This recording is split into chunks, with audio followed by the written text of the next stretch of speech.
자, 오늘 우리가 함께 파헤쳐 볼 기업은 바로 셀트리온입니다. 한국 바이오 산업의 상징과도 같은 기업이죠. 그런데 지금 아주 중대한 기로에 서 있습니다. 이 거대한 기업이 지금껏 달려온 방식과는 전혀 다른 새로운 시험대에 올랐거든요. 바로 앞으로 잘할 거야 라는 기대감이 아니라 그래서 지금 얼마나 버는데 라는 아주 현실적인 질문에 답해야 하는 시점이 온 겁니다. 네, 맞습니다. 바로 이 한 문장이 오늘 이야기 전체를 꿰뚫는 핵심 아이디어입니다. 과거에는 미래의 가능성을 보고 투자했다면 이제 시장은 냉정하게 통장에 찍히는 숫자, 즉 실적을 보여달라고 요구하고 있는 거죠. 자, 그럼 지금부터 그 증명의 과정을 하나씩 따라가 보겠습니다.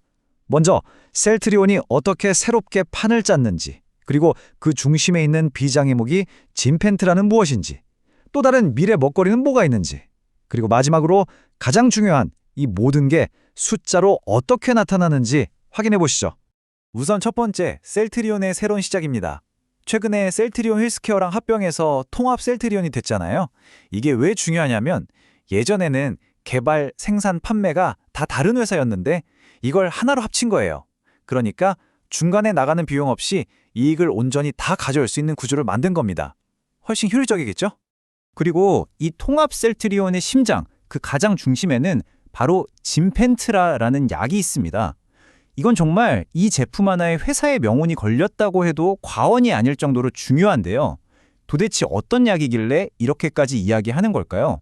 진펜스라를 이해하려면 바이오시밀러라는 개념을 잠깐 알아야 합니다. 복잡하게 생각할 거 없이 오리지널 바이오 의약품의 복제약이라고 보시면 돼요. 효과는 거의 똑같은데 가격은 훨씬 싼 거죠. 자, 여기서부터가 진짜 재밌어집니다. 진펜트라는요, 미국에서 그냥 바이오시밀러가 아니라 신약으로 허가를 받았어요. 이게 핵심입니다, 여러분. 신약이 되면 복제약과는 차원이 다른 가격을 받을 수 있거든요. 그 말은 곧 회사에 떨어지는 이익이 어마어마하게 커진다는 뜻입니다. 아니, 어떻게 복제약 기반인데 신약이 될 수 있었을까요? 비밀은 바로 편의성에 있습니다. 원래는 환자가 몇 시간 동안 병원에 누워서 링거를 맞아야 했던 약이에요. 이걸 그냥 집에서 본인이 직접 주사 한 방으로 끝낼 수 있게 바꾼 겁니다. 이 엄청난 편의성이 신약이라는 타이틀을 안겨준 거죠. 대단하죠? 근데 신약 허가만 받으면 끝일까요? 아니요. 미국 시장은 정말 복잡합니다. PBM이라는 아주 중요한 관문을 통과해야 해요. 이 PBM은 거대한 보험 네트워크를 쥐고 있는 일종의 문지기 같은 존재예요. 이들의 리스트에 약이 올라가야만 의사들이 처방하고 환자들이 쓸 수 있게 됩니다. 셀트리온은 이 어려운 관문들을 하나씩 다 통과했습니다. 보세요. 1단계 FDA 신약 허가 완료. 2단계 미국에서 가장 힘센 3대 PBM 보험 목록의 전부 등재 성공 완료. 자, 그럼 이제 뭐만 남았을까요? 마지막 3단계. 그래서 실제로 얼마나 팔리고 있는데 이걸 보여주는 처방 건수 데이터입니다. 시장의 모든 눈이 바로 이 숫자에 쏠려 있습니다. 자, 다음으로 넘어가서 셀트리온이 진펜트라 하나에 올인하고 있는 건 아닙니다. 굉장히 똑똑하게도 장기적인 성장을 위한 다른 엔진들도 열심히 돌리고 있어요. 그 첫 번째 엔진이 바로 CDMO, 위탁개발 생산 사업입니다. 말이 좀 어려운데요. 쉽게 말해 다른 제약사들의 약공장이 되어주는 거예요. 이런 약 좀 만들어주세요 하면 개발부터 생산까지 싹 다 해주는 서비스업이죠. 이 사업을 왜 하려는 걸까요? 목표는 아주 명확합니다. 그냥 신약 파는 회사가 아니라 우리는 이런 약을 만들 수 있는 엄청난 기술력을 가진 제조 전문 기업입니다. 라고 인정받고 싶은 거예요. 그렇게 되면 회사의 가치, 즉 밸류에이션이 완전히 달라지거든요. 그리고 두 번째 엔진은 든든한 후속 주자들입니다.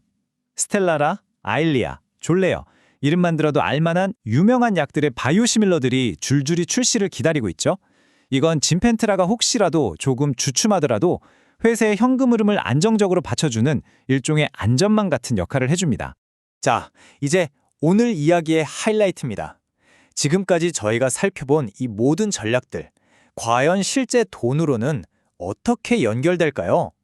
이제 숫자로 직접 그 퀀텀 점프를 목격하실 시간입니다. 다시 한 번만 정리해 드릴게요. 셀트리온의 성장을 이끌 3개의 바퀴. 첫째, 엄청난 이익을 가져다줄 진펜트라. 둘째, 새로운 먹거리 CDMO. 셋째, 꾸준한 돈을 벌어줄 후속 바이오 시밀러들. 이 세 가지가 합쳐지면 정말 놀라운 결과가 나옵니다. 바로 이 그래프입니다. 다른 건 다 잊으셔도 좋은데 저 주황색 선 영업이익만 한번 보세요. 올해 약 4,900억 원 정도로 예상되는데 내년에는 1조 1,600억 원을 훌쩍 넘어갑니다. 1년 만에 이익이 2배 이상 뛰는 거예요. 이걸 퀀텀 점프라고 부르지 않을 수 없겠죠? 회사가 목표로 잡고 있는 영업이익률이 무려 30에서 40%에 달합니다. 합병 초기에 들었던 여러 비용들이 이제 다 정리되고 미국 직접 판매망이 자리를 잡으면서 이제 파는 족족 이익으로 남는 구조가 되는 거죠.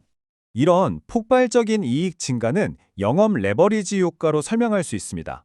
쉽게 말하면 공장을 짓거나 판매망을 까는 것처럼 큰 고정비 투자는 이미 끝났다는 거예요. 그러니까 이제부터는 매출이 조금만 늘어도 이익은 그보다 훨씬 더 가파르게 늘어나는 구간에 진입했다는 뜻입니다. 자, 그럼 이 모든 분석을 종합했을 때 우리는 어떤 결론에 다다를 수 있을까요? 결론은 이겁니다. 셀트리온에게 이제 기대감이나 가능성 같은 말은 더 이상 중요하지 않습니다. 스토리는 끝났고 이제는 증명의 시간만 남은 거죠. 회사가 짠 이 멋진 시나리오가 정말 현실이 될지 아닐지 그 최종 판결은 결국 매 분기 발표될 숫자가 내리게 될 겁니다. 우리는 그 숫자를 지켜보면 되는 거고요.